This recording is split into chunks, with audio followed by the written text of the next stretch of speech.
truly thinks is right. He's reading from a manuscript of scientific lore. Throw away the rest, but you don't need it anymore. Tree crusher, the Lord of non-belief. If you can't prove it, no one can get ready for the brief. A dedicated skeptic, we all know what that means. He's lurking in the shadows and crushing all your dreams.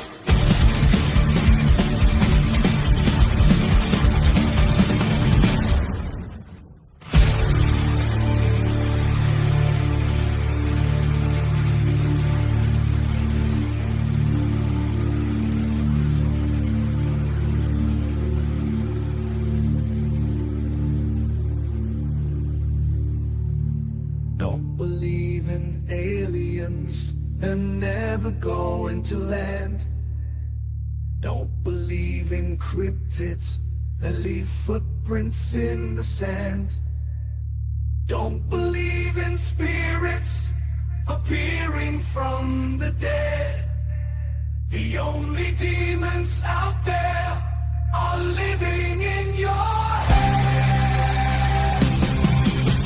Dream crusher, the Lord of non-belief. If you can't prove it, no one can get ready for the brief. A dedicated skeptic, we all know what that means. He's lurking in the shadows and crushing all your dreams. Dream crusher, the Lord of non-belief. If you can't prove it, no one can get ready for the brief. A dedicated skeptic, we all know what that means.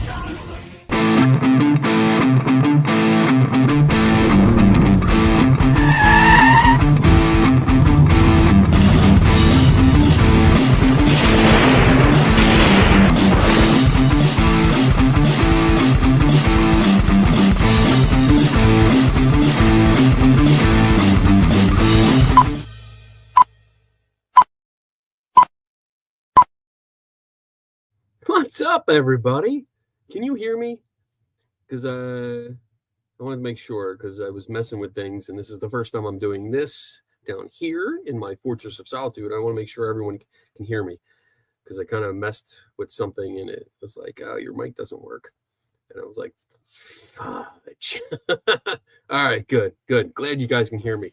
So, yeah, this is a random live. You're a little quiet and muffled, but you can be heard. Okay. That I don't know if I can fix. I'm using the laptop microphone, so that might be it. Let me see if there's anything. Reduce my background noise. Maybe that's, let me try that. See how that sounds. Does that make any difference? He's deaf. I am deaf. My wife says I'm deaf. So hopefully this sounds okay, and it's not too bad. Is it a Mac? No, it's a regular laptop. Sounds like a laptop mic mainly. Okay. All right. Yeah, eventually I'll get a microphone for down here. I'm just messing around. All right, looks like there's mixed reviews. That's okay. Malachi, I did call you back. I left a message. So yeah, if you hit me up tomorrow sometime, we can talk and take care of that thing. Everyone else, hello. How you doing? It's just me. I don't know if Donna will be making a surprise visit or stuff. I'm down in the basement. This is my Fortress of Solitude. I usually do my TikToks from down here. And I wanted to come on for a couple of reasons. One, because I just felt like it. It felt weird. Like this last night, I had nothing scheduled, and tonight I had nothing scheduled, and it felt weird. Like I had nothing to do. And I was like, this is weird. Like I need something to do. And I want to do something. And the second reason is because I had a bummer of a day, and I tried to do a live this afternoon. Well, it wasn't this afternoon. It was late this afternoon. Like I didn't realize it was 5 o'clock, like after 5 when I did it. But I started to do a members only live, and it's hey everyone. It cut off on me. Like for some reason my camera froze. It froze up, and everything just stopped. Nothing worked. But apparently somebody had commented on that and said that I was still live. So it was still showing me live on YouTube.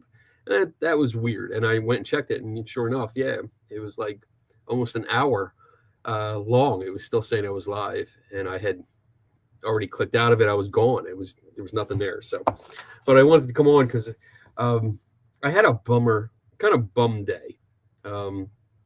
Not like nothing major, no family issues or nobody sick or anything like that, but like a case I've been working on, not a paranormal case, but a case I've been working on my own for the last 7 or 8 years. I got back into today because Tim Binga, my librarian guy, asked me a question about it, and it kind of got me started. And it was one of those things where it's like I've been working on this for so long, and I'm no closer to finding my or achieving my goal. So basically, I started to talk about this during the earlier live, so I'll go into it. And again, I don't have Donna here, so if I miss questions or something, I apologize. But basically, so Rose Mackenberg is a person that I find to be like one of my unsung heroes. She's a hero to me. She was, if you don't know who she was one of the helpers or detectives that worked for Harry Houdini. And she was amazing at what she did. Harry Houdini had a team of investigators. And as I recall, they were mostly women. And I know there was at least one guy in there. They went ahead of Houdini. So as Houdini did his tour around the country, sorry about that light back there. Maybe you know what? Let me turn that off because it's actually bothering me. Let me turn all these on. Turn this off. So it's not so no, now I'm a ghost. There you go. Okay. Cat Mac. Hey, Cat Mac. So yeah, basically it was she worked for Houdini as a detective, and she would go ahead of him during his tour dates, like a few weeks ahead, and she would stop and go undercover with the local mediums at the time. And we're talking like she started working for him in 1925. So this was like at the height of kind of spiritualism. This was before Houdini really, I mean, this is when he started really debunking a lot of mediums and psychics out there. So she would go ahead, do the undercover work, figure out what was going on, how the tricks were being pulled off, and then report back to Houdini, and he would incorporate them into his show at that location. And it was a good thing. It was a good wait. Oh God, I'm so white. It was a good method, and they did this until Houdini died, when he passed away. But Rose kept going. Like, she kept lecturing. She would go to colleges. She would go to schools and other events and talk about the tricks that were being played on people and just educate them on this kind of stuff. So when I learned about that years ago, I was like fascinated by her. And I thought, like, she was so good, and she doesn't get much credit. And now she does, at least in the skeptical community that deal with this kind of stuff. And if you know Houdini, most people do know who Rose Mackenberg is. But she still is not well known outside of that. So I took it upon myself. I was like, I'm going to find out where she is buried, because I know she died in 1968. Hey, side-eye guy. And I know she died in 68 and whereabouts. So I started looking into it, couldn't find a cemetery where she was listed. And I was like, all right, it's not too bad. I mean, sometimes you run into that. And I figured, all right, I'll just keep digging, and eventually I'm going to find her. And no, like, I can't find anything on her. I was following leads, and I got to the point where I applied for a copy of her death certificate. So you have to go through the New York court, surrogate court, and apply for it, and you pay a fee. And I did. And I waited, and I waited, and I waited. And 2 years later, I finally got a copy of the death certificate. And mind you, this is about 3 or 4 years ago when I finally got it. And the death certificate had 2 cemeteries listed as her burial place. So one was listed as the main one and then crossed out. It had a slash through it, and then another one was written above it. The problem is that not even right. I'm apologize if I'm missing any comments directed to me. But so the cemetery that was written in originally exists, and I called them. They have no records. They have no record of her at all. Nothing to do with her. So then I searched for the filled in over top cemetery, and sadly, that's the wrong place. So whoever wrote that down either got the name wrong or the location wrong, because it says Bethel Cemetery in Woodbridge, New Jersey, and there is no Bethel Cemetery in Woodbridge, New Jersey. I've searched and searched, and I went through records to see if it like used to be one there that was closed, or there was a name change or something like that. Nothing. So I did more searches, and I even went to some of the cemeteries that I suspected she was at, and did the whole walk. Spent the entire day. We're talking like 8 hours, up and down every row looking for her. Could not find her. I found her parents, that was an adventure on its own. Donna came out with me. We went to a cemetery that is so packed. It's in New York. It's right outside of New York, New York City. It is so packed that I had to literally climb over headstones in order to reach other headstones, because they were just packed in there. And like, the only thing I could come up with was that they buried them standing up, because there was no way that people were laid out the way these stones were piled on top of each other. Or maybe they just, I don't know what they did, but I went through everything, couldn't find them. And then I've been doing that back and forth, and then tracking down her family, which unfortunately seems to have died out. Like she had 2 brothers, and even though they got, the one got married, the other one, they don't know when he died, but he was born in 1925. So he's likely not around anymore. And there's no record of any children or anything like that. It looks like the family died out. The whole line just died. So I can't find it. And today, Tim Binga came into my office, and he asked a question. I forget what it was, but it was about Rose. And I hadn't been into this for a while. So did she have a partner? No, she never had a partner. She was never married, which is funny, because she's one of the people that you can say, yeah, she did have hundreds of readings, or she took part in so many seances, and almost every one of them told her about her deceased husband, or husband, current husband, but she never married, never had anyone. Not that I know of. I don't know if she had a boyfriend at one time or what, but as far as I know from the records, she never had a significant other. So yeah, today got me started again, because it was Tim asked a question, and I got the file out, because I have a large file. It's probably about like that thick, and for those that can't tell, because you can't really tell how big that is, that's about 1.5 inches thick of all this stuff. So I lost my place. Anyway, so the question was asked. I wasn't sure. We went through the files that I have, and Tim's been tracking down some. We're trying to track down some different leads. He found some. We found that the hospital that she was at, because she was at the Central Islip psychiatric facility for the last 4.5 months of her life. She died in the hospital. So she was in there. There's other issues. It wasn't just mainly psychiatric. She had some health issues too, but she passed away in the hospital. And we found out well, actually, Tim discovered that the hospital itself had a cemetery, and it was interesting.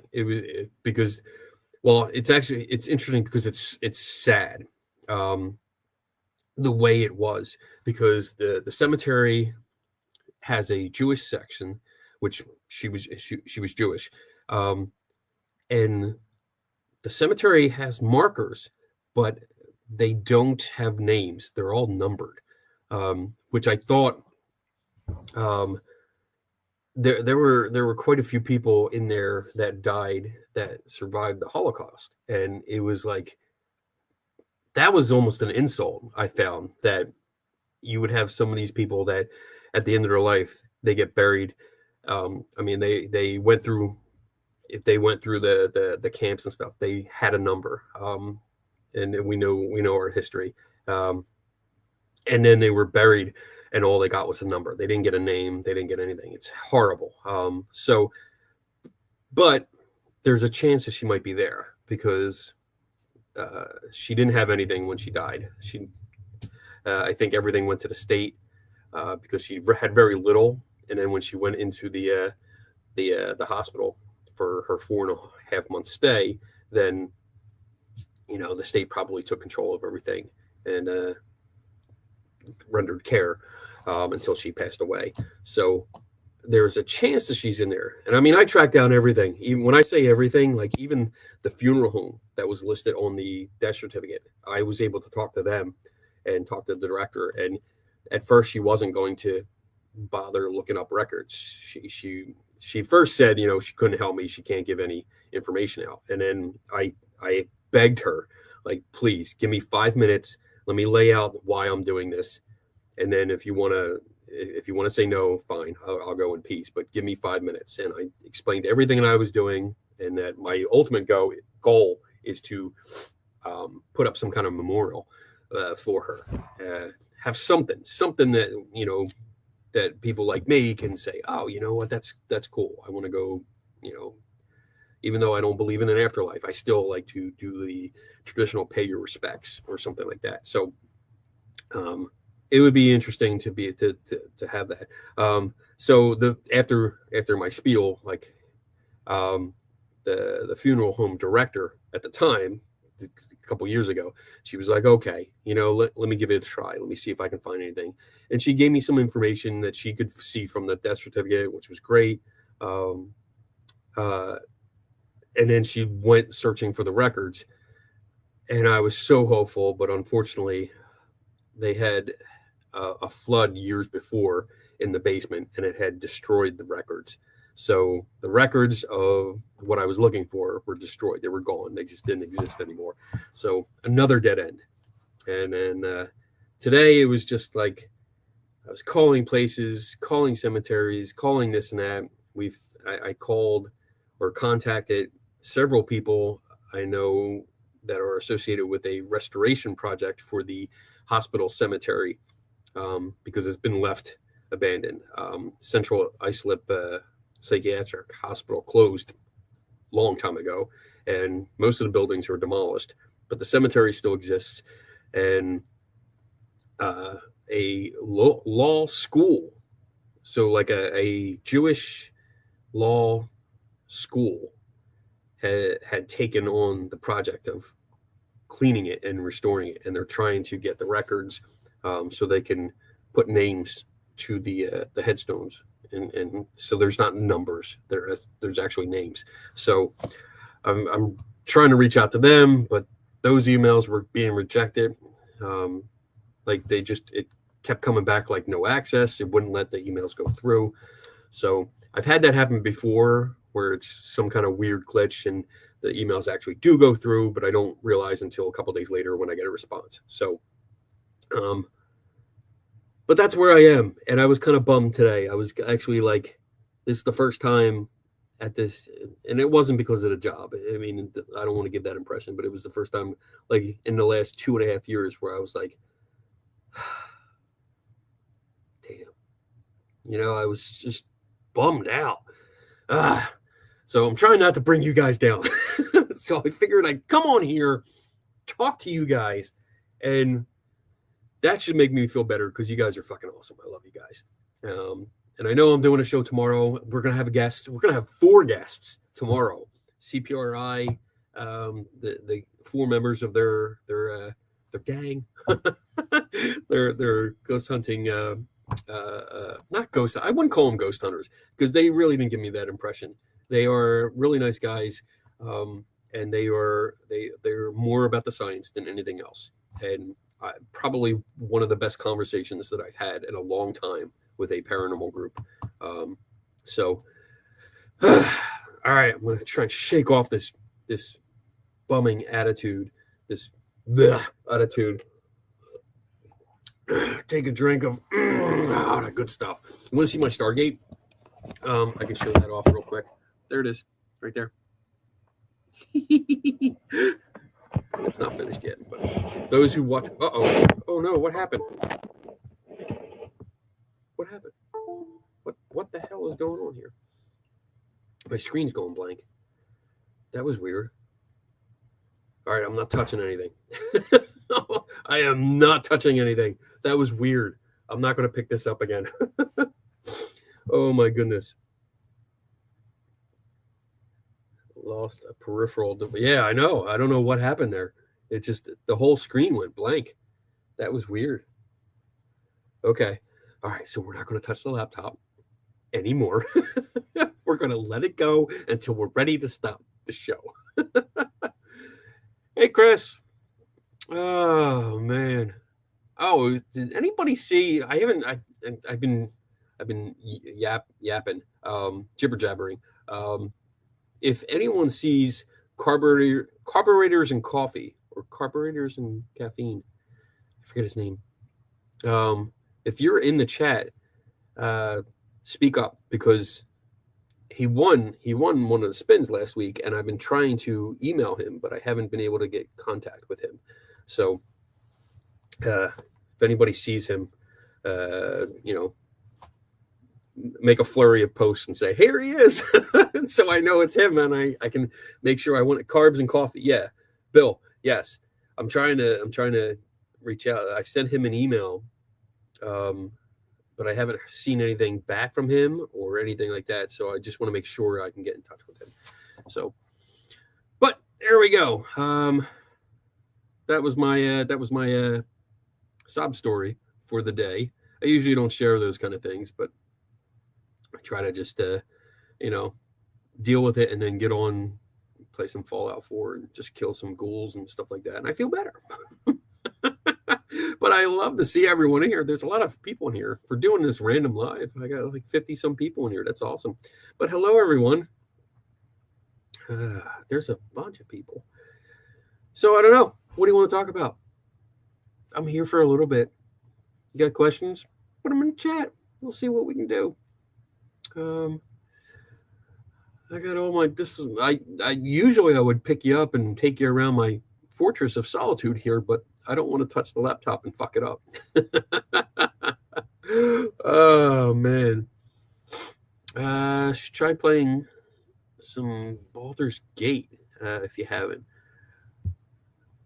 I have not. I don't play a lot of games. I'm the type that I love open world games. I love getting one game that's just a lot. Like Fallout 4, that's why I like it, because it's a long game. I mean, it's so long, and you don't have to stay on the story. You can go off on your own, do whatever you want, and then come back to the story when you're ready, and then go back and forth. And there's also settlements you can build, which I love, because it's just it's weird. But I usually stick with one game for a long time. Like my wife and my son would usually get me like a game or 2 or 3 at Christmas time, and then I would play through usually all but one, and I'd play through it real, like if there were quick games, if there was just story-based games, I'd play through it, done, and then I'd go on to the open world one and just play that for the rest of the year, because I like exploring. I will get into a video game, and that's my form. I'm like the Big Bang Theory. You want to go for a walk? Okay. I turn the controller on and I take my character out for a walk. That's why I'm fat. What is your latest debunk? Well, there's been a couple I've been doing like offline. So I'm not everything that I do is I make a video for or write an article for, because I'm constantly getting emails. I get a lot of emails throughout the day, and I usually answer them. Like people asking, like, "What about this picture? Here's a video clip. What about this audio?" And I'll take a look and send back what I think. So that's a good portion of my day. That's like 2 hours at least of my day at work, going through that. And then other little ones when I see stuff like in the various groups on Facebook that I'm on, or if I see like something comes up, I'll watch a video like a Beardo or a Seg, Mr. Gray or something like that. I'll watch what they're doing, and just as I'm working on something else. So the last big one that I put out was the Sullivans, the USS Sullivans, which was fun. The one I'm trying to finish up the video from the Monroe House. I still have that, and that's just taking longer than I expected. And it's just this is why I don't do this is why Donna pays attention to the comments, because I look over, I see something, I'm like, oh, let me read that, and I forget where I am as I'm talking. But last debunk. So the Monroe House is on there. I'm still working on the Vampa Museum article that I've been doing forever. I had the idea. I kind of stalled on that because I was thinking like, oh, maybe I'll get back down there because I want to get some more footage, and maybe I'll turn it into a video instead of an article. But now I flip-flopped back. I flipped. Yeah, back to an article because I was like, you know what? I'll just keep going with what I'm doing. I've written out most of it. I'm not going to waste that time. So, let's see. What we got here? So yeah, I got a couple things, and oh man, there's so many other. I was just talking with John without an H. I was talking to him this morning, and I was like, there's always like 20 projects going on, and I wish I could work on all of them at the same time. Because I was also going with him, doing something with him, getting connected with somebody else. There was a project that he could help on, and I was trying to get him connected with the person that was doing the project. Let me see here. What is a good interview question? Boxers or briefs? That's my go-to. That's a massive world, not a sandbox. Tons and tons of alternate takes. I like that. Yeah, I like when you have different endings too, because then you can play through like a game and you get one ending. Because even in a game, I'm usually moral. Like I try to be good. I try to help out. So I do that the first time around. And then I'm like, you know what? Now I want to be bad. I want to kill everybody. Oh, should I say that? I don't want to get banned on YouTube. Let me see here. Just looking through some of the comments. Hey, do you think that doing actual ghost tour would be a good idea for a segment for Mysteries Untold? Thinking about doing something like that. I guess are you filming a ghost tour? If you're going to sign up and film it, you have to ask for permission first. You can't just film.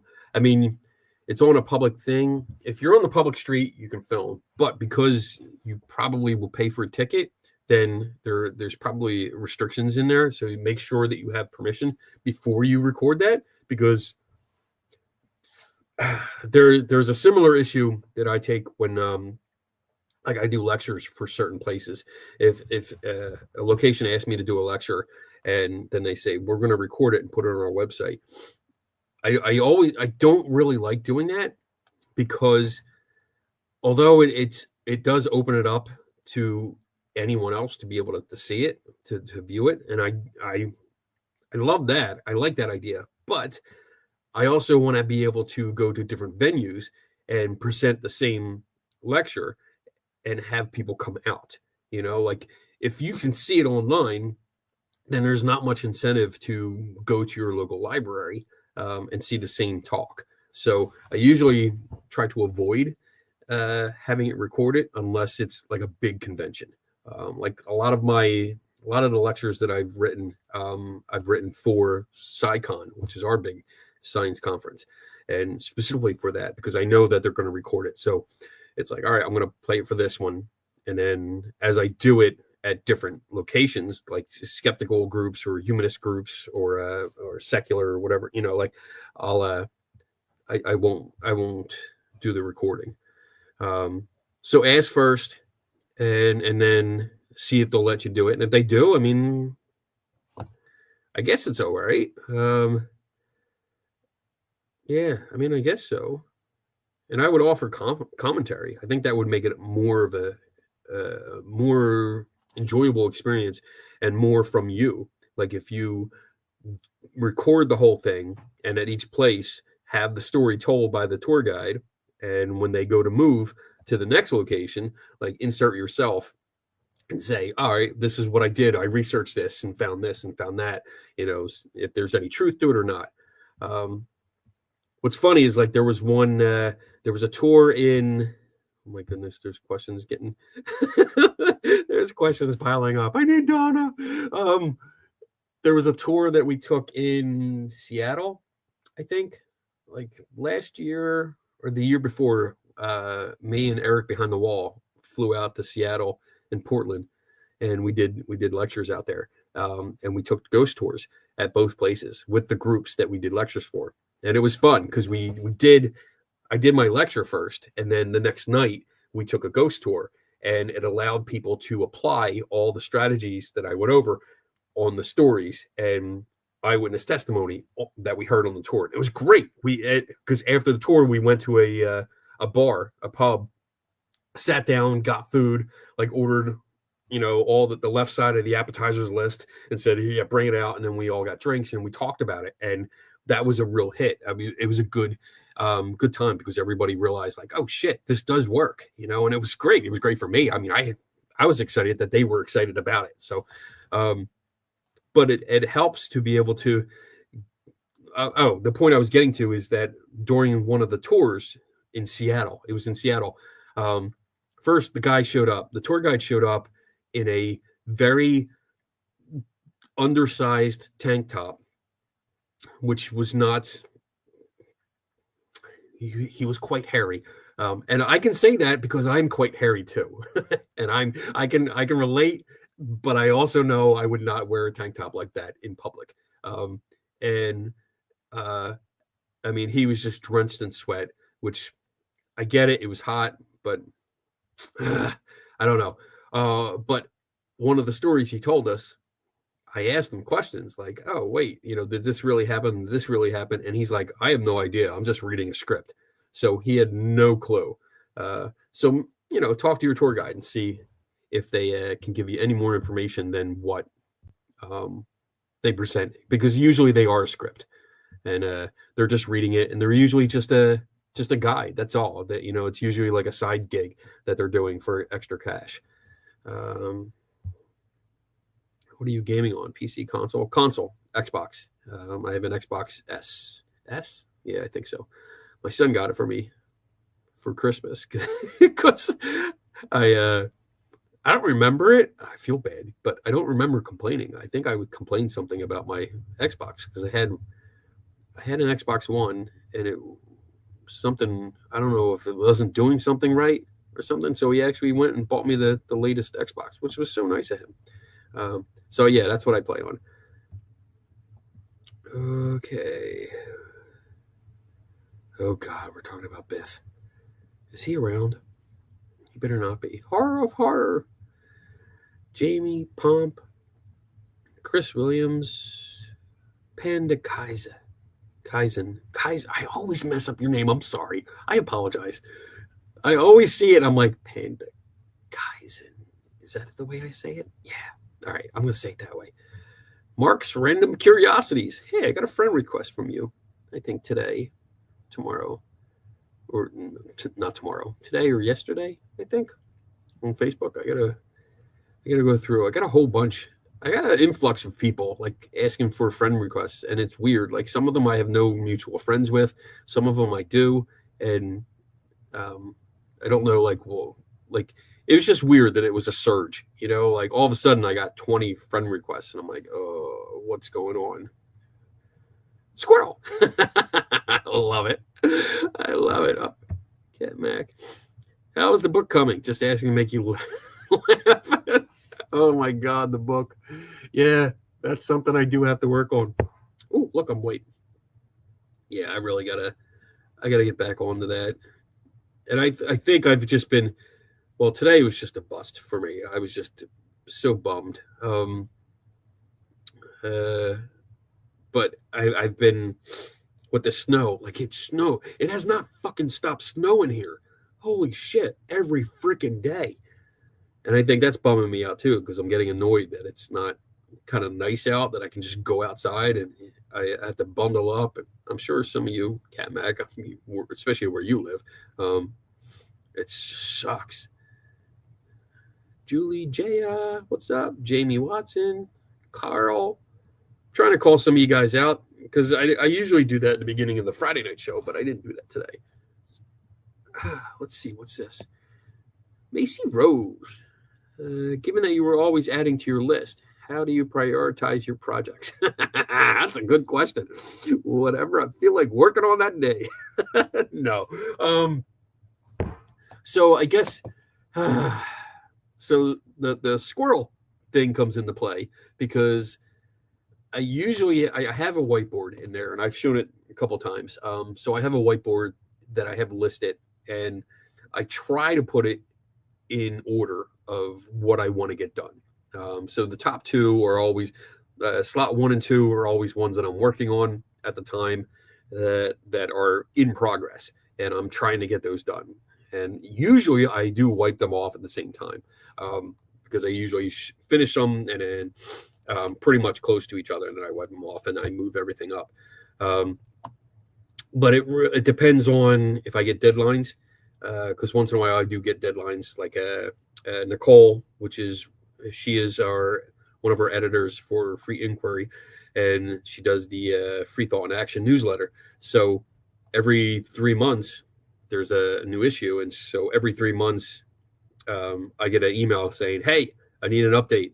And I usually just write about like what I've been doing lately, any events or articles or videos or whatever that I've been doing. So I usually include that because that's a different genre. So that's the secular part of our organization.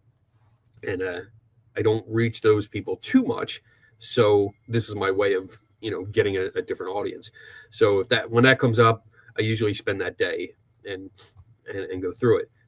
If something comes up that's relevant for the news, and they need a little piece, either for an online blog or something like that, then I'll do that. If somebody reaches out to me and says, "Hey, can you help with this?" Yeah, like I just got a call from a UK based production company that is I don't know what they're doing, but they reached out and they want to talk. So I have a meeting with them Tuesday. So I'm not going to do anything with that until Tuesday, and then have a meeting and see what they want, and then we'll go from there. But if my boss comes down, like that's priority. Whatever he's like, "Hey, can you do this?" Like that's priority number one. Like I make sure I get that done.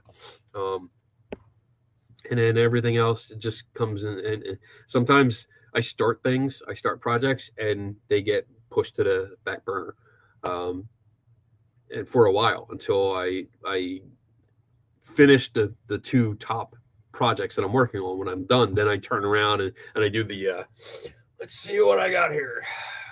Oh yeah, I'll do that. I really don't like how it just blasted me like that with white. And sometimes I'll get an idea too. Like it really is chaotic or hectic, because sometimes it'll come up. Like the other day, I'm doing a project with Beardo, and I started doing the review that I needed to do, and then realized like, oh, you know what? I've done this before. I know how it's done. Now I got to do a video on this, like a short one, like just demonstrating that I can do this technique or that I can make this gadget go off. So I go do that. And like I'll get up and walk out of my office with the monopod and my phone attached to it and the gadget that I'm using and all this. And I'll usually section off an area of the office and just say, nobody walk here. That's it. I have a sign actually on a stand that says science in project or science in progress. Do not touch. And then I think it says, if you break it, you bought it. So I usually put that up. And then the other things, like I might just randomly, like at lunch, if I usually come home for lunch because I'm close enough that I can come home. But if I don't come home and I might look at TikTok and then say like, oh wait, there's a video I can recreate. And then I'll get up and do it. So it's pretty much all over the place. That was a good question, though. I like that. Let me see. The tour guide let me film at Central Station Hotel in Memphis. I made sure to ask. Hit film and segment. Oh, that's good. Yeah, that's really good. Always, and make sure when you do ask permission, get a record of that. Like if you ask them and say, hey, can I film this? And they say yes, start filming and say, all right, and turn to them and say, all right, thanks for doing this. You sure you're good? You sure you're good with me recording? I mean, because that's like a reassurance. That's a polite reassurance, but it also gets you a record of them saying, yes, it's okay. Just in case there's issue later. Let's see. Ian. Hello, Ian. Can you disclose your beard care technique? It likes I can't even talk. It's looking quite magnificent. Oh. Yeah, I think my beard is looking better than my head. So actually I was what's the word? Not stressing over it, but I was curious because like I've mentioned, like this is the longest I've had a beard, both in length of time I've had a beard and the length of the beard. And I did trim it yesterday, but my YouTube feed, it's a guy that looked like a Viking came across my feed, and it was like total beard care. This is how you do it. And I was like, oh, teach me, teach me, Jedi. And I watched it all, and I was like, okay, all right, that sounds good. And I tried it. So, I got myself good clippers, and I clipped the sides shorter than I do. Like this is shorter, and then this is the next size, and then I keep it longer in the middle, and then I use beard oil because it was getting itchy. And but the beard oil, oh my god, that's awesome. And wash it regularly and this and that, and I think that's it. I comb my beard more than I comb my hair. I never comb my hair. Like this is what I do. I get in the shower and I'm like, this, yeah, it's good. And that's it. Like I never brush it. Hey, Taryn.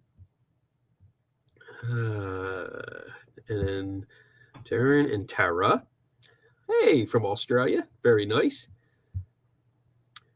Did you know that I'm having a very first live stream Saturday night at 5 p.m. Central Standard Time? It's going to be me and Senior Spookfest. Oh, cool.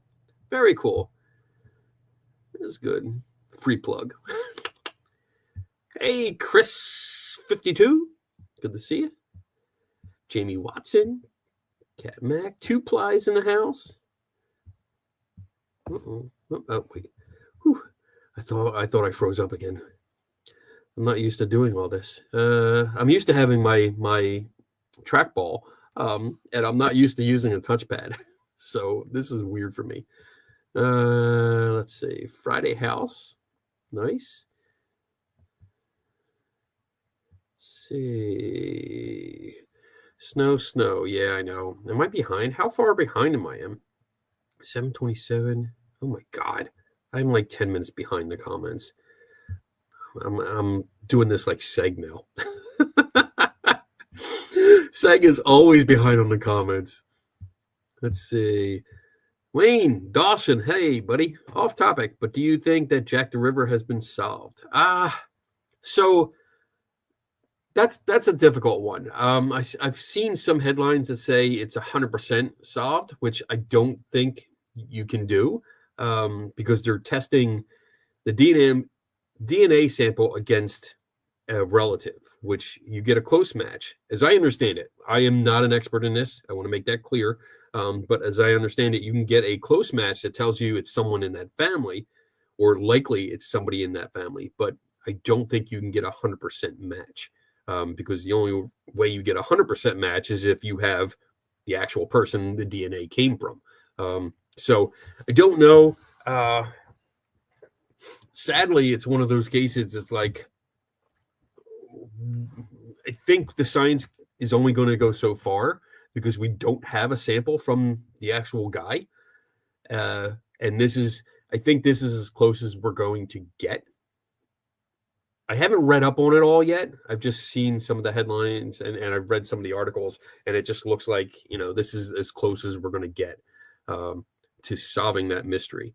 I'm sure there's going to be other people that are going to say no, and it's definitely somebody else, because I also I know there's some people out there, and I've run across them that think they solved it years ago, and no matter what you tell them, they are closed off to it. So it's something I haven't really. That's on my list of just to read up on, and I'm hoping somebody that might be something Ben Rafford looks into a little bit. I'm sure Joe Nickel will probably look into it too, because he's written about it in the past. So I'm sure he's gonna say, hey, I got to make a comment on this. All right, let me see. Kenny, what's the background of? You mean this background? This is my basement. It's not like a background.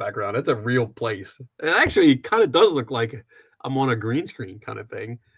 I just noticed that. That's weird. But no, this is a real background. This is all my stuff back here. It's all my so I got Superman, superheroes, mostly Superman stuff on these shelves, and then there's Star Wars down there, and then there's a Death Star hanging right there, and then all this is shelves of different things. So I have let's see, Back to the Future. I have Marvel stuff. I have a big Infinity glove. The Iron Man Infinity glove is right there. I'll go get it. Hold on.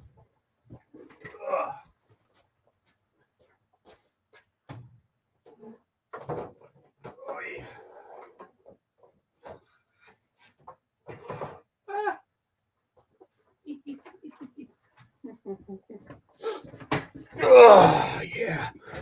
Here we go. Wait, let me get stop bleaching me.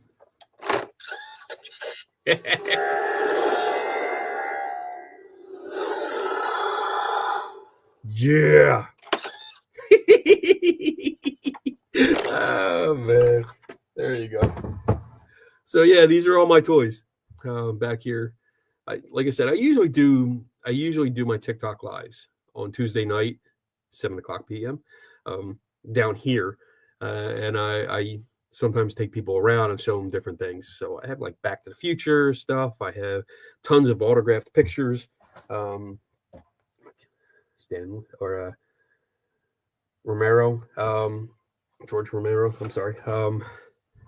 And I have tons of there's you can't see it because I turned the light out, but there's autographed pictures all along the vent, and then there's more on this side. But lots of toys because I am a big ass geek nerd, and I love it. Puerto Rican, hey. You Buffalo Bill basement amigo. That's great. Oh, that's funny.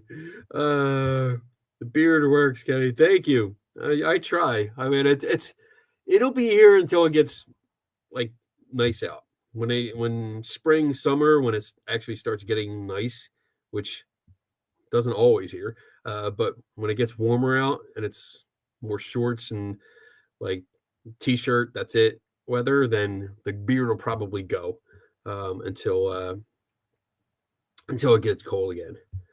What's this? Kenny, I was watching Mythos. He put up that those two girls from the WWE are now going into the paranormal and doing video on ghosts, but that they have a lot of people who watch them.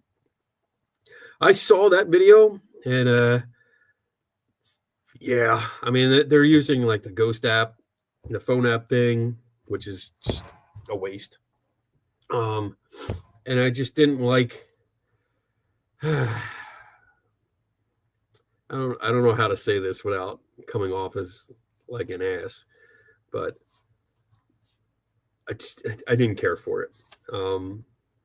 It was too like I'm not going to say it because I'm going to get in trouble. I think you guys know what I'm probably going to say, but I'm just going to refrain from saying it because it just don't. I did not enjoy it. We're so far behind. Here were the ones were chiseled in stone. Shut up, Carl. I look tired. No, I'm just trying to recover from a bummer of a day. That's all. Why do you look so tired? Because I never sleep. Hello. I'm trying to go quickly through this, so I can get to the bottom of the comments. Let's see. Make Iron Man hand shoot out of his energy. I know, I do. I have the little one. I have the kid ones. Are you saying wrestling's fake? Yes, I am. Definitely 100% fake. That is probably, I will die on that hill. I grew up with Hulk Hogan and Andre the Giant and the Warrior, all them. So yeah, I definitely think they're all fake. I think I caught up. I'm at the bottom of the list. So there you go. I do have, what do I have? I have, let me see. This, and I have, this. Like, I don't even know if these work anymore because it's been so long. Let me see. I have my arc reactor. Oh, there it goes. And it's nice. You put it on a t-shirt. Like it's one for kids. Let me see here. There we go. So you can put this behind on your shirt and you punch it through. And I also got this. Yeah, it's all for kids. I just love this stuff anyway. So there we go. You don't usually get to see this on my lives, do you? There you go. Oh, wait. Is there a switch? Used to. I think there's a switch. I don't know where it is, though. Oh, well. This used to light up. You'd have to hit it, and then it would do the whole noise thing. Oh, wait. Is that it? No, batteries are dead. Oh, well. Yeah, picked that up at a yard sale, too. The fact that anyone was intimidated by Vince McMahon. I know. Let me see. Getting with all his technology, we should be flying in the sky by now. I know, right? Well, I mean, you can. I really like those jets, the backpack with the jets. People fly around it. Oh my God, they're cool. I would totally do that. There's more toys than Toys R Us nowadays. I do have a lot of toys. Is that the ghost of a dead battery? That's funny. I do have a lot of toys around here. I mean, I have all kinds of things where I have either. Oh my God, I'm looking around between like my Han Solo and Carbonite phone stand. To what else do I have? I showed my Stargate earlier, but it's if I pick it up again, you'll freak out. What else? I don't have anything within reach really, and that's probably a good thing. This is from the what is this from? The USS North Carolina. It's a thermos, but it looks cool. It looks really cool, don't it? It's like a sex toy. Let's see. As someone who went to school for professional wrestling, the injuries happen more than you think. Body. So yeah, I mean, I agree. I mean, with any sport, there's going to be injuries, and I mean, especially with some of the shit that they do. But I don't buy the whole wrestling thing. At least on like those, like WWF or WWE. I don't buy the storied wrestling parts and the scripted parts and stuff like that. I used to watch it when I was younger, but yeah. Let's see. Oh, I know. So much pain. Oh, I fell 3 times and hurt myself. Oh, I hope you feel better soon. That sucks. Did you fall on the ice? Or like I don't know what happened. Like was it stairs? You don't have to tell us. I mean, I don't want to pry into your personal business. Let me see. Kenny, question: would you have liked Harrison Ford stay in Star Wars? I would have liked a different storyline. To be honest, I wish they would have gone. I wish they would have taken a cue from Marvel and said, hey, you know what? We need to plan these 3 movies out ahead of time. We need to, we know we're doing a trilogy. Let's plan it out instead of bullshit writing one at a time and then having directors do their own vision and change shit. I thought that was a stupid mistake. And I use that. I don't like using the term stupid, but they fucked with my trilogy. Yeah, I don't like it. They should have. I would have liked to seen Harrison Ford stay. I would have liked to seen it more of a pass the torch on in the first sequel. Like I know the overall idea was to have like Luke do it in the first one, or actually like Han in the first, and then Luke in the second, and then Leia in the third. But that obviously didn't work. Oh, cool. Look at this. Thank you, Sky Talker, for the gifted one. Where'd I go?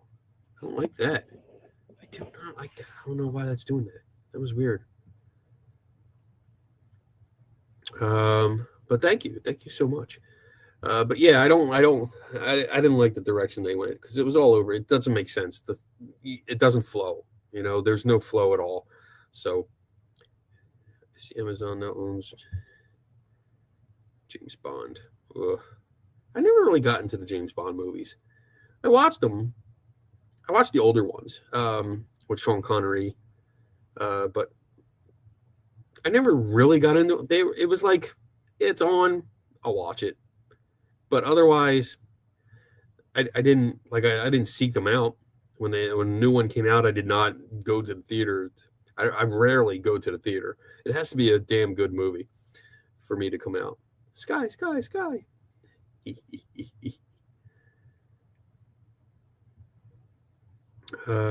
Talker, hello there. Hope you're doing well. I did finish. I don't want to run upstairs right now.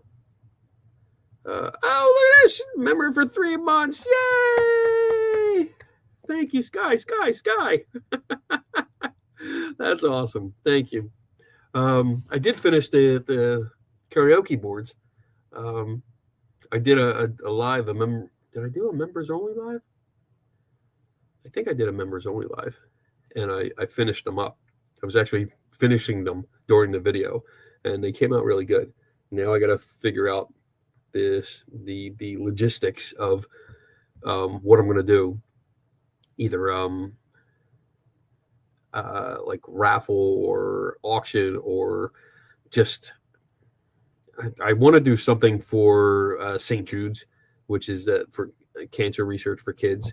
I want to do something for that, because I think definitely one of them is going to be reserved for that, where it's like make a donation directly to them, not to me to give to them, but directly to them, so that they get every part of it, and then whatever like receipt that you get for doing it, you just send me a copy so I can see it, and then everyone who does that would get their name into a drawing, and we'll pick somebody, and I'll send them out a one of the karaoke boards with a Thor's Hammer planchette.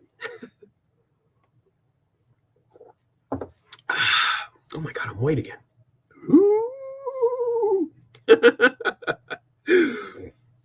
So I think I'm going to definitely do that. I have 4 boards that are going to be available. One is for that.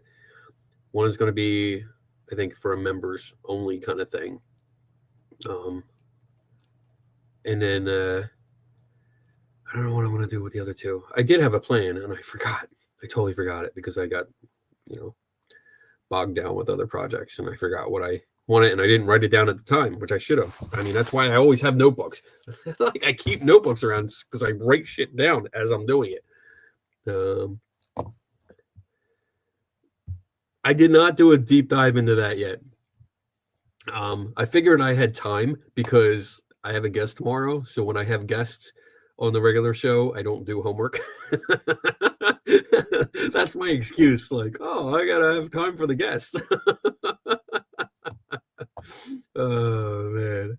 So I will. It's on my list. It's still on the list to look into. So maybe I'll get to it the week after. But I do have a couple other people that I'm reached out to see if they'll come on. One guy, Stuart Weiss, he was our interim editor for Skeptical Inquirer for a while, but he is pretty well versed in superstitions, and so I wanted to bring him on and talk to him and just talk about superstitions and like behind them, like why people think the way they do for those, and some of his favorite ones, and this and that. So we'll see.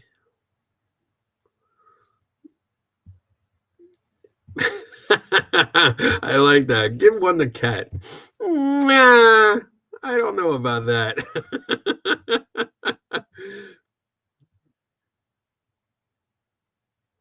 Oh man, you guys are funny. Same here. I handwrite the stories, I'm sure. Yeah, I mean, I write notes when I'm doing stuff. When I make my videos, I rarely have notes. If I do have a note, it is literally a Post-it note that I wrote down, just scribbled like the topic, and then I stuck it right next to the camera so I can still look at the camera and talk. And when I go off on my tangent, then I can, I'm still looking at the camera, and I can be like, all right, next topic. Okay, this is what I want to talk about. Okay, good.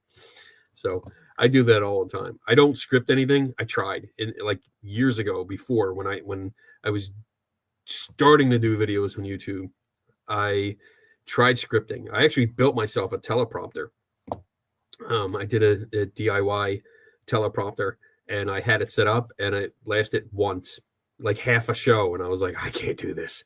I can't read. No matter what I know, how I changed the speed, it was always either too fast or too slow. I could never get it just right, and it was mostly my problem. It's my fault because I talk and then I go off on things. I go off on tangents and stuff and go off script, and I can't help it. So I was like, fuck it. I'm not doing a script. Fuck that script. Oh, man. Question: do you have a favorite location that you've been to in New York, haunted wise? Let me think. So I haven't had the chance to really explore up here like that, because Well, one, it snows all the time. And for the 2 weeks during the summer that it doesn't snow, well, on the weekends when I do have stuff planned, I'm usually traveling. So I'm usually out of here like Thursday and then I come back Monday. So, but it's always been to other places, other out of state or something like that. And so I haven't really had a chance to explore much up here. The Hinsdale House is a place that I've been to a couple times. I've been there 3-4 times maybe.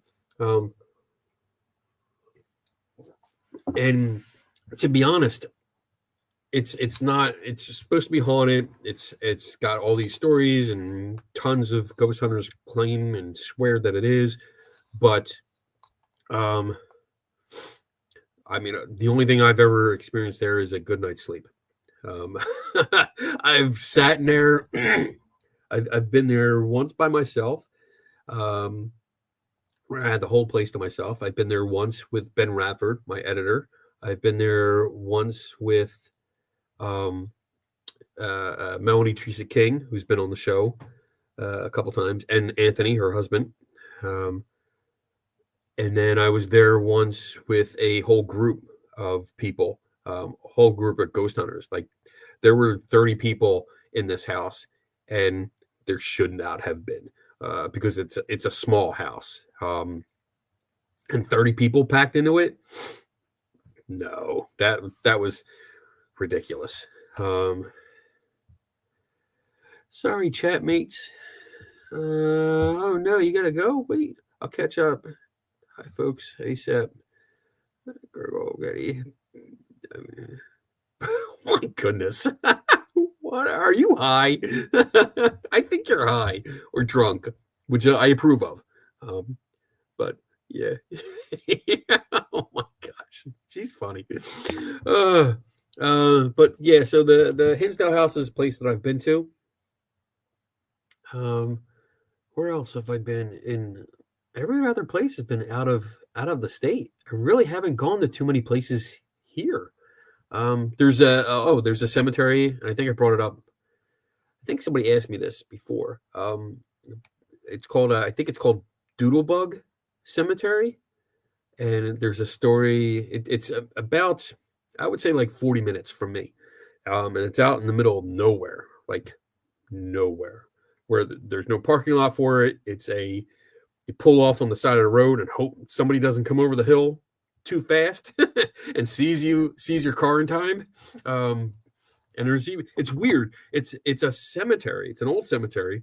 I don't think it's used anymore. So like people still mow the lawn, but it's not.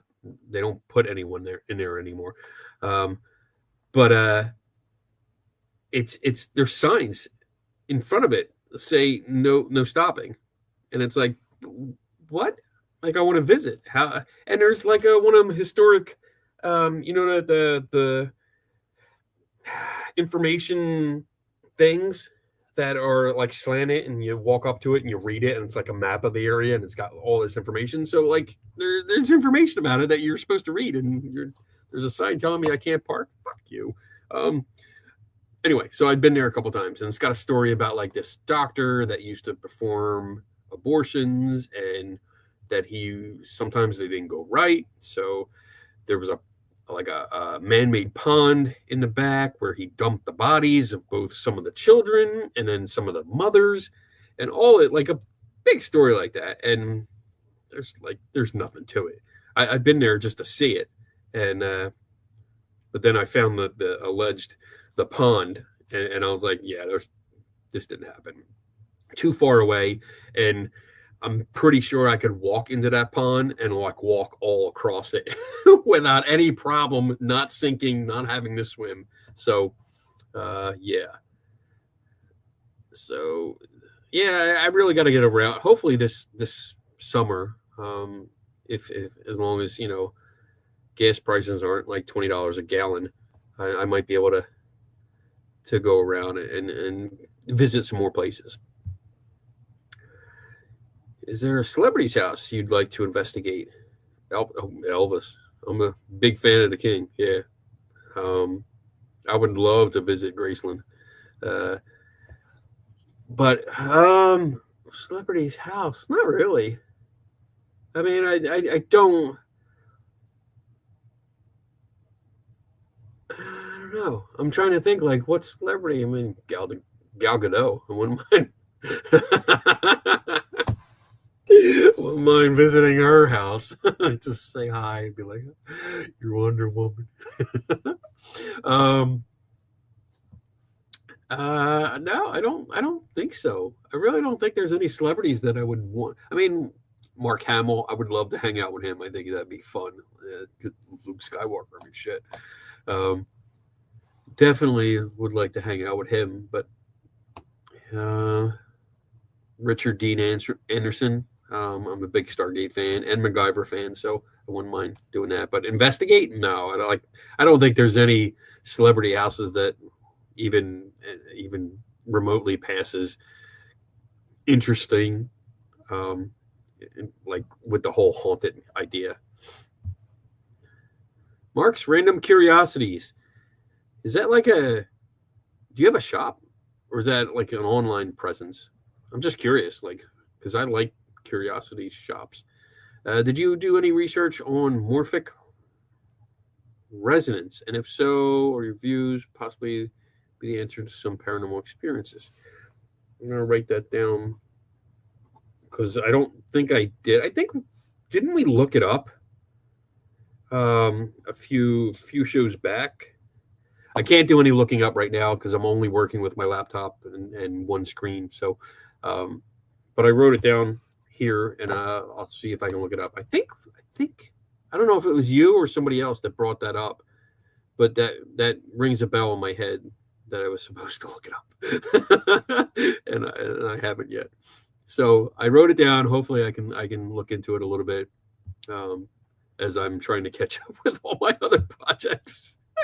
That's also one of the reasons, like when somebody asked about how do I prioritize, sometimes I get, this is the squirrel factor, because somebody asks a question like that, and if I get an email or a random message, I'm like, oh, I don't know, let me look it up, and I start looking it up, and next thing you know, it's like an hour later, I'm like, oh shit, I'm supposed to get back on that project. Kenny, have you done interviews with people who claim to see spirits of animals? So I have not. To be honest, when I pick my guests, when I choose the guests to invite, I am picky. I am. There is a bias there, and I'll freely admit it. I don't,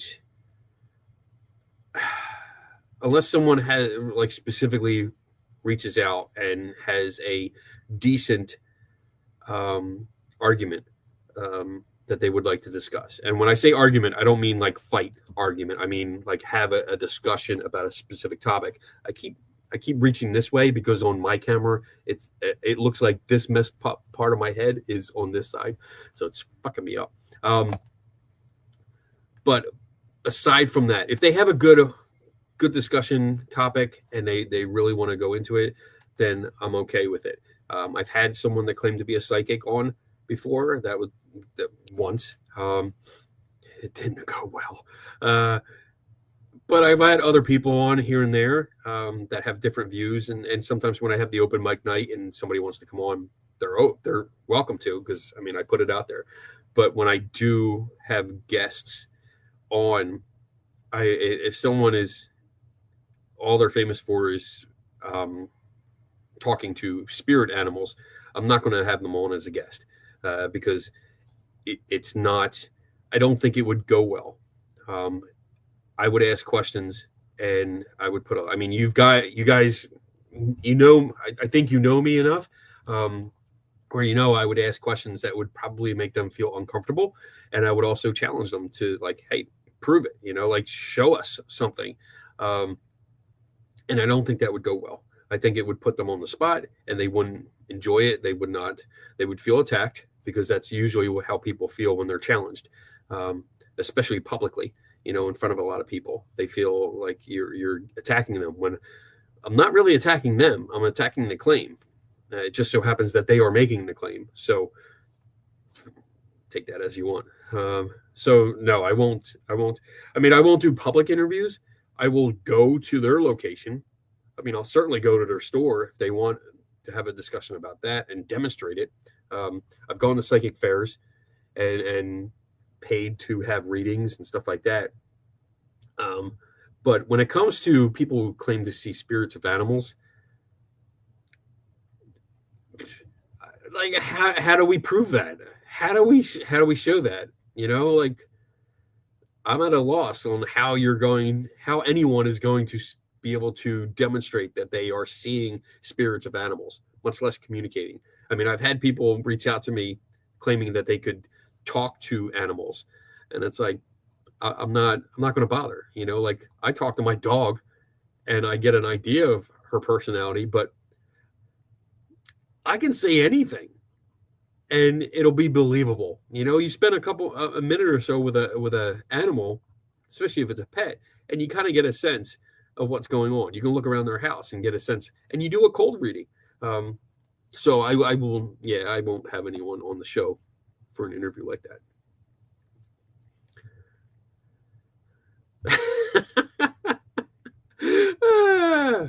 Hey there, Mandalorian mama. That's awesome. Oh, I got something I could show you. I got something. Hold on. Hopefully you're still here. Let me see here.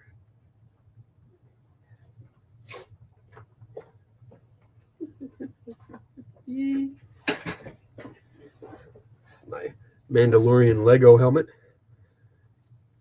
Put that together not too long ago. Hope you like that. That was just for you. Because I like your name. Let's see. I don't try to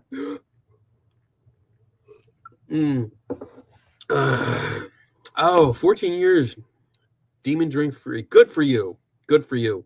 I love it. Congratulations. Proud of you. That's good. Really good. Isn't this the wrong day? This is a random one. Random question. What the heck is going on? Yeah, I came on just to do a quick one. Well, it's supposed to be quick.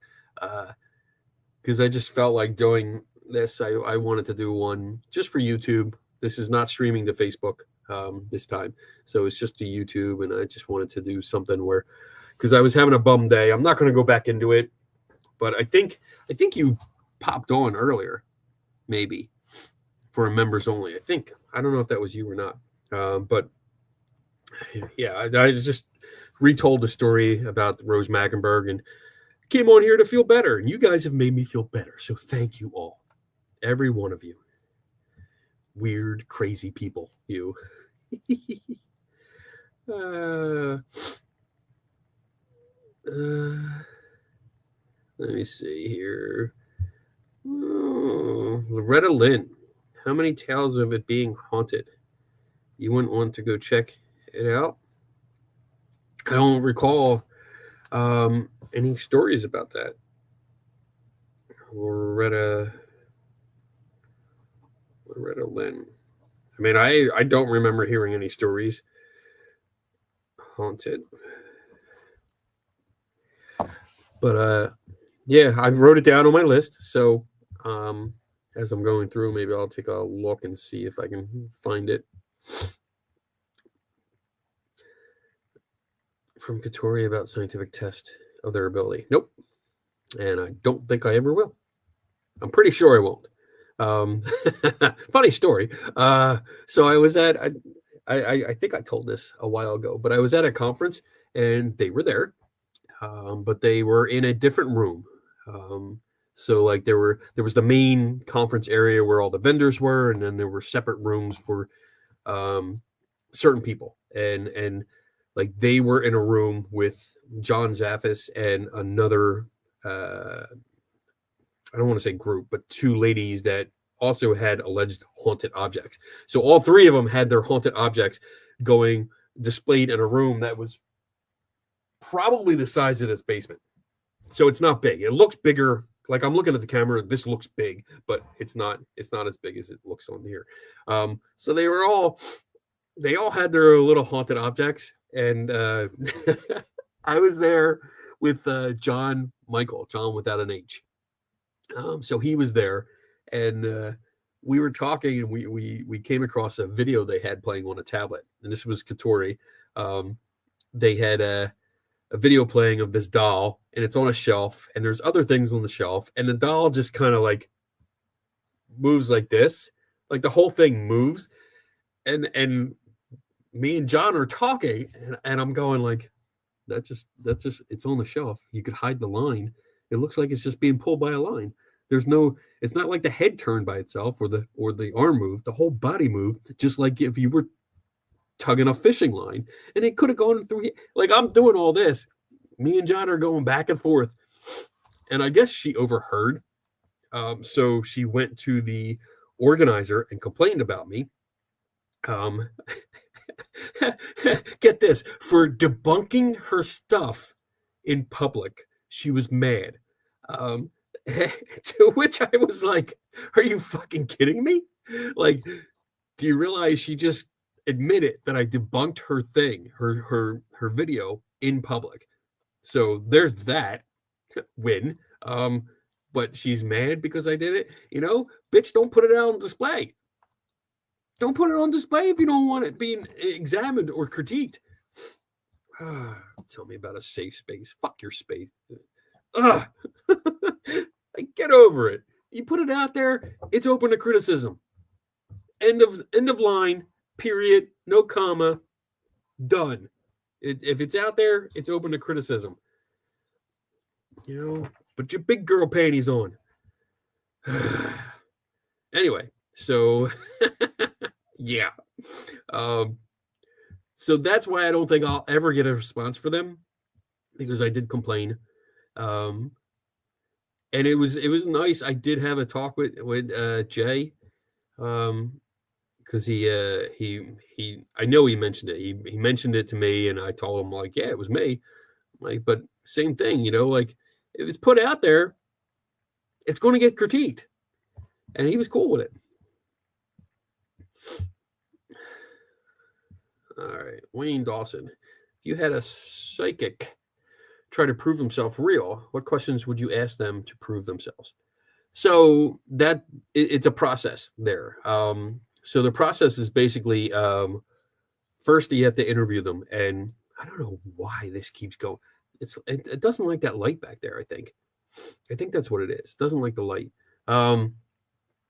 So I need to know what they can do, what they claim to do, because everyone's different. Everyone, like, you can't just expect someone to have a two-way conversation with a spirit. Sometimes they claim that they only get pictures in their head. Sometimes they claim to actually hear a voice. Sometimes they claim that not only did they hear a voice, but they can also see the person, like the spirit standing next to you. So there's different levels of what they claim to do, and you have to get precise answers. So that's what I usually start off with. What can you do? Tell me in detail exactly what you claim to do, and then we will go through a test based on that. So like the last one that I did, last lady I did the video on, she did a pendulum reading on me, which was a combination of a pendulum and a Ouija board. I've never seen, like, I usually see the pendulum, either they just hold the pendulum and they like, oh, if it goes this way, it's yes or no. If it's this way, it's something else. Or like, yeah, if it's this way, it's yes. If it's this way, it's no. So I usually see that, or I see that little circle plate that they have and they put it on the table, and it's got like yes, no, maybe kind of thing. But this woman had a full like Ouija board kind of thing, like written out on leather. It was scrap of leather, and she wrote the alphabet on it. And I told her who I was. I introduced myself, and I said, like, what can you do? And she's like, well, I can connect with your deceased loved ones. And I was like, all right, what are you doing? Like, do you hear them? Do you see them? Like, is it only coming through the pendulum? So she described exactly what she could do. And I sat down. Now I have a good idea of what they're claiming, and now I'm going to tailor my questions to that, because I want, if they pass or fail, I want it to be based on what the information that they gave me. I don't want to make exceptions. I don't want to bend the rules here and there. Like, this is what you said you can do. Let's do it. So that it really depends on what they state at that stage. That's a lot of S's. State at that stage of the interview, and then we'll go from there. So I hope that answered your question. I don't know if it fully answered it, but hopefully it did. You could ask Elvis one question. Not briefs. What would it be?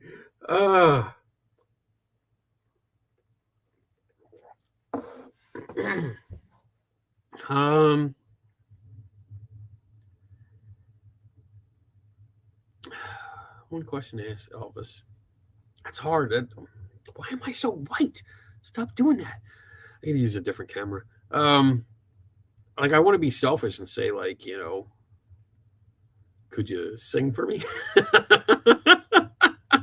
That's what I mean. Because have a personal experience where the ghost of Elvis sings to you. Like, yeah, I would love that. But then maybe I would, if I was feeling, like, well, maybe I'll get a message to his daughter or something like that. Like, can you give me a message to your daughter that has specifics in it, not vague statements, but specifics that I can pass on to her, so your daughter can,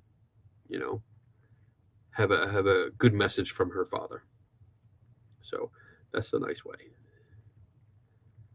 Let me see. I'm going to end this soon because we're going on an hour and a half. I told Donna that I'd only be a little bit. Plus, I have a show tomorrow, and it's going to be a long one. Jamie, do you think if Ouija boards worked, Kirk Hammett's Ouija guitars would be contacting spirits, as a plectrum is like a mini planchette? I mean, if Ouija boards work, it's easy to test. It's incredibly easy to test. Like, and I mean, it's just incredibly easy to test. You contact a specific dead person and you ask specific questions that can provide specific answers. That's it. Like, it's really, really kind of easy. But usually we have vague answers, or it's all over the place. And then also, like, what's with the touching? Like, do we really have to touch the planchette? Why? And is there a good reason why we have to do that? Can't the planchette just move on its own? Better yet, just open a Word document and say, here, type away. I don't see what the problem is. But Ouija, I mean, I should be getting messages all the time. Text messages from ghosts all the time. All right, I'm going to try and finish out the questions here. I see a lot of conversation. That's good. I like when you guys have conversations. It's nice. I'm almost down at the end. I think I have. Look at the Sky Talker gifted another membership. Sky. You're awesome. You're so cool. I like you. Cree, do you find it interesting that I have gone to channels with psychics and told them to go do the Skeptical Inquirer challenge, and they remove the suggestion every time? Wow. Yes. Not surprising, but always interesting. The interesting part is that you're asking them to. That's what I find interesting. That's awesome. I love that. Thank you very much. And so let me ask you. Let me turn that back onto you and say, what does that say to you?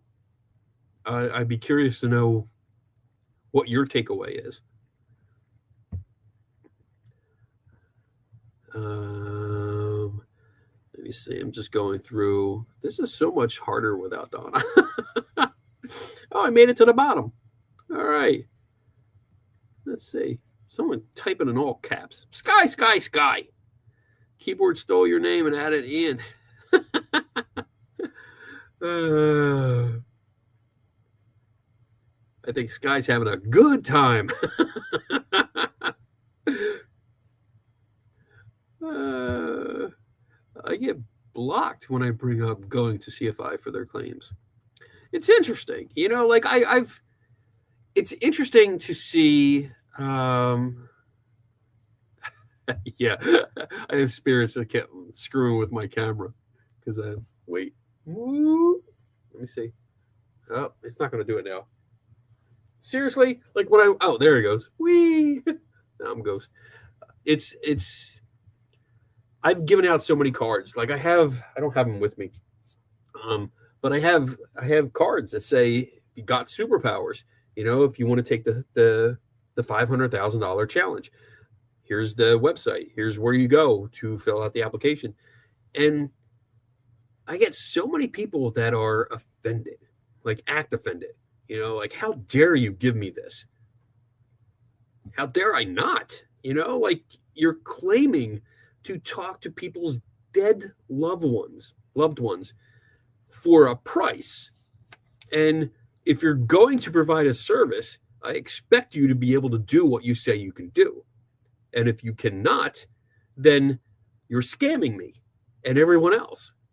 If you cannot do that, and here's the opportunity, a beautiful opportunity where not only can you prove that you can do what you say you can do, you'll get $500,000 for it.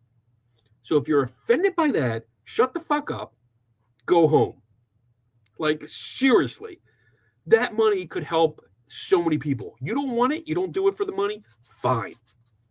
Plenty of charities out there. I know a lot of them. I know a lot. It can help with cancer research. It can help with a whole bunch of stuff. So if you don't want to do it for yourself, your own profit, do it for everyone else. Do it for other people. Be kind. Do it for others. Whew. Get me fired up. Hey, Malachi. If I lived closer, I would be doing the challenge all the time, only because I wanted to let folks verify for the get bored from. So, yeah, I mean, I have fun. I enjoy it. I really enjoy setting up the tests because it's so meticulous. I mean, it's so meticulous and making sure that we're on point with everything. Like we have meetings, we talk about it. What could possibly go wrong? What could they do? How could they pull this off? We have magicians and mentalists that we talk to and say, how would you do this? How many different ways would you do this? And we have to account for all that just to make sure no one's tricked, because $500,000, I mean, that's a lot of money. And if somebody wins on my watch, like I have to answer for it. Granted, if somebody wins because they really do have superpowers, awesome. I will take the hit on that. Awesome. But make sure that it's real. That's all I'm saying. Make sure it's real. And stop scamming people if it's not. Yeah. Hey, there's John without an H. These lives get spicy. Yeah, I know. When they're random and stuff, and it's not a real show. It's not the standard show, so I can be a little bit more spicier. Hey, damn it, Bob's in the house. I heard my name, so I had to show up. That's right. Oh my gosh. So Callie Highlander. Hey, have you done any articles on Barry Taff? So I haven't personally. I wrote about the entity case, but Ben Rafford, my editor, he wrote about the case in general, which included Taff. Oh, actually, I did. I mean, so yeah, I did actually. Now that I think about it, because I wrote an article on the photographs that were provided, the photographic evidence provided by the entity case, the Doris Byther case, and since Taft was one of the people that took some of the pictures, yes, I wrote about it, and wrote about him and the very unscientific methods and unprofessional handling of the film and stuff like that, because they were using equipment that they didn't know how to use, and that's evident because they themselves, and Taft admits it in his book, that they had infrared film with the camera and they messed it up, and couldn't use anything because they messed up the loading, because infrared film, when you're loading it, it's very specific procedure, and it's not just pop it in and you're good to go. Different procedure, and they screwed it up, and they were using a Polaroid camera, and I don't think at least the evidence within the photos that they provided, the Polaroid photos, showed me that they didn't know how to use the camera and they were manipulating it. Actually, maybe they did know how to use the camera because they knew they were manipulating it. So there's that. So yeah, I did write. That's on skepticalinquirer.org. If you look under my name, you can find that and read about it. All right, I think that's it. I think I'm caught up on all the questions, so I'm going to end this and then go hang out with the wife for a little bit, maybe watch some TV and chill for a little bit, and then so tomorrow. All right, one more question. I can't resist. Kenny, when testing toys, tools, and equipment, do you ever find yourself creating your own or having made test equipment and electronics to see what's going on? So I've done. What have I done? I've not rebuilt. I've built versions of my own.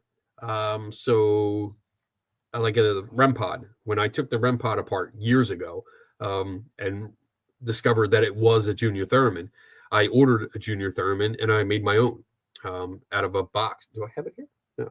No, I think I took it over. Yeah, I took it over to the center. But I made my own out of a wooden box that I got from Michael's craft store, and I wrote on top of it. I called it the Kenny Pod because I'm a dick. And then I demonstrated that to people because you could open it up and show people all the guts, what was inside of it. I did that, and then there was another one where there was a motion sensor that was hooked onto LED strips on a big pole. Looked like a sex toy, honestly, a ghost hunting sex toy. The way it looked, and the person making them charged $120 or something for them.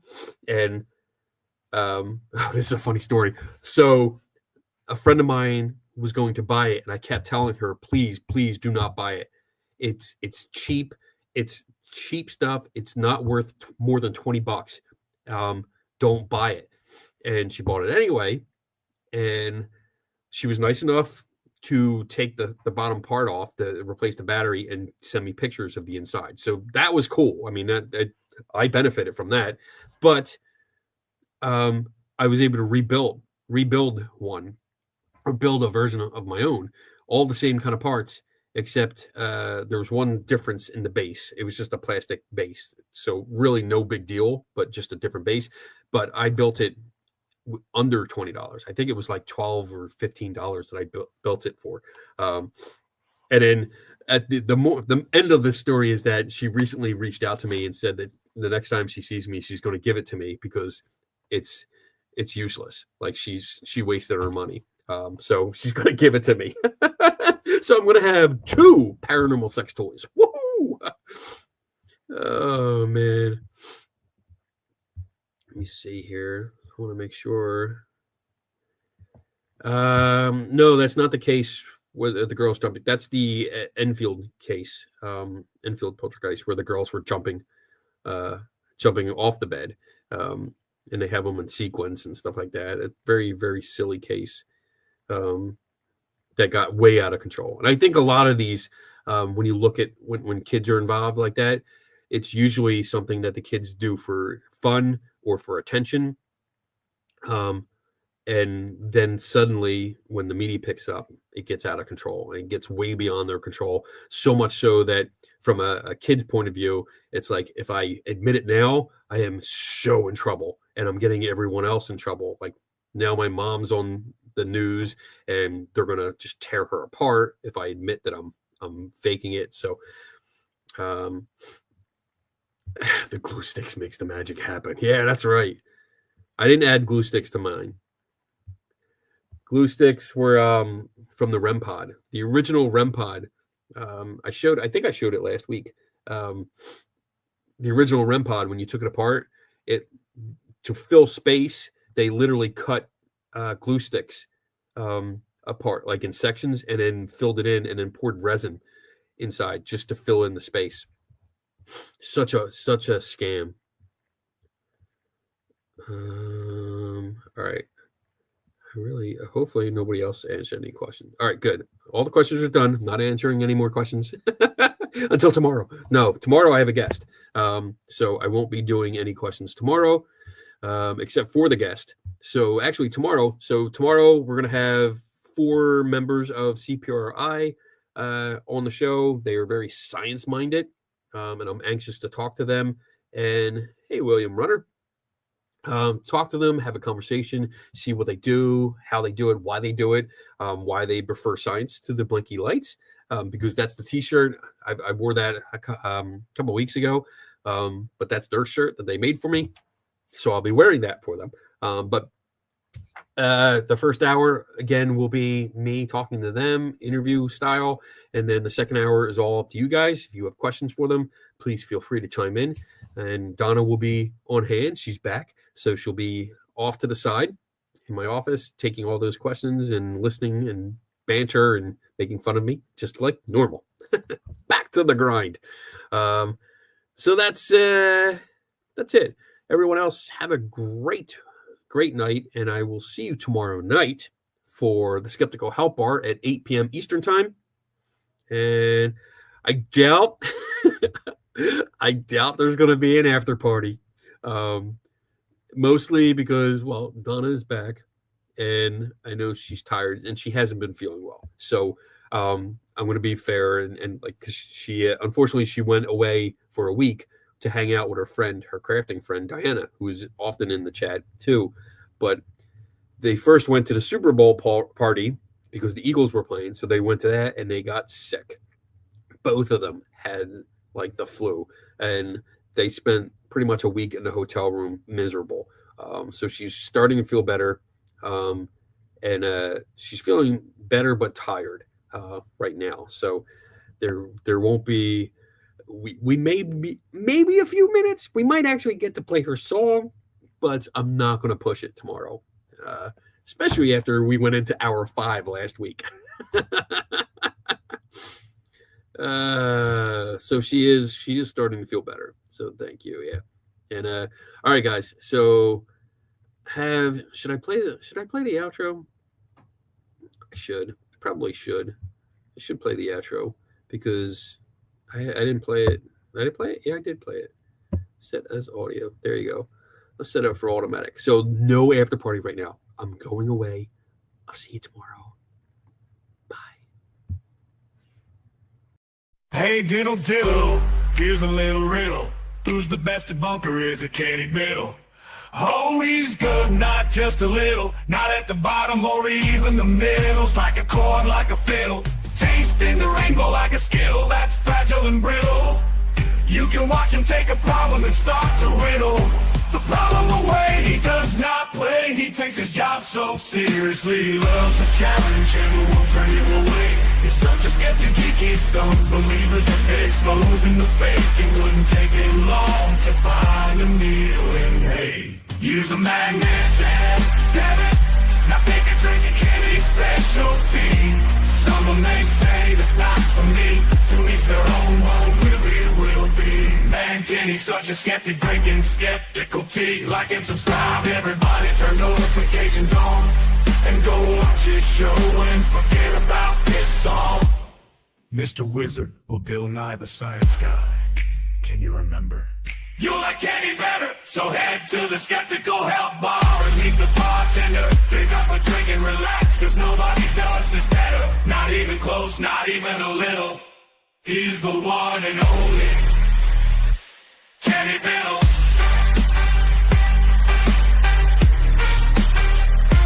Kenny Biddle.